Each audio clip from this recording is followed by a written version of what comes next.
એકાદશી આવે છે, કૃપા કરી મને એનું મહત્વ જણાવો. શ્રી કૃષ્ણ બોલ્યા, રાજન, એનું મહાત્મા પરમ ધર્માત્મા વ્યાસજી કહે છે, કારણ કે તેઓ સર્વશાસ્ત્રોમાં તત્વજ્ઞાન અને વેદ વેદાંતનો વિદ્વાન છે. ત્યારે વેદવ્યાસજીએ કહેવા લાગ્યા, બંને પક્ષની એકાદશીના દિવસે ભોજન ન કરવું. દ્વાદશીના દિવસે સ્નાન વગેરે કરી પવિત્ર થઈ પુષ્પોને ભગવાન કેશવની પૂજા કરવી. ત્યારબાદ નિત્ય સમાપ્ત થયા પછી પ્રથમ બ્રાહ્મણોને ભોજન કરાવવું, પછી પોતે ભોજન કરવું. રાજન, જૈનના શૌર્ય અને વર્ણાશ્રમો પણ એકાદશીના દિવસે ભોજન ન કરવું. આ સાંભળી ભીમસેન બોલ્યા, પરમ પિતામહ, મારી વાત સાંભળો.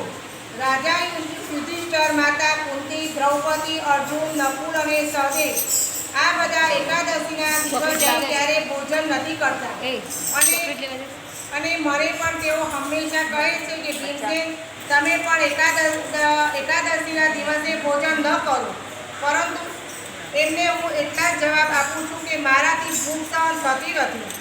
ભીમસેનની વાત સાંભળી વ્યાસજી બોલ્યા, જો તમે સ્વર્ગની પ્રાપ્તિ ઈચ્છતા હોય તો બંને પક્ષોની એકાદશીના દિવસે ભોજન ન કરવું. ભીમસેન બોલ્યા, પણ પિતામહ, હું આપની સામે સાચી વાત કહું છું.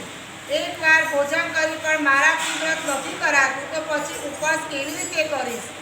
મારા ઉપર વૃક્ષ નામનું એક અગ્નિ સહાય પ્રજ્વલિત રહે છે. આથી જ્યારે પણ હું ખૂબ વધારે ખાઉં છું ત્યારે જ મને શાંત થાય છે. આથી હે મહામુનિ, હું વધુ તો વર્ષભરમાં ફક્ત એક જ ઉપવાસ કરી શકું છું.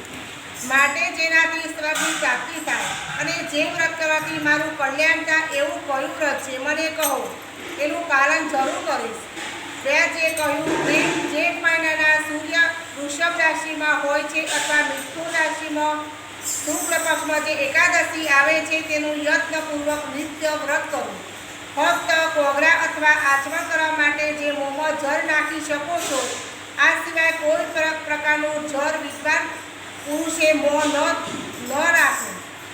અન્યના વ્રતનો ભંગ થઈ જાય છે. એકાદશીના સૂર્યોદય પછી બીજા દિવસના સૂર્યોદય સુધી મનુષ્ય જળનો ત્યાગ કરે તો આ વ્રત પૂર્ણ થાય છે. ત્યારબાદ દ્રષ્ટિ પ્રભાતના કાળમાં સ્નાન કરી બ્રાહ્મણોને વિધિપૂર્વક જળ અને સુવર્ણનું દાન કરવું. આ પ્રમાણે બધા કાર્યો પૂરા કરી જીતેન્દ્ર પુરુષ બ્રાહ્મણ સાથે ભોજન કરવું.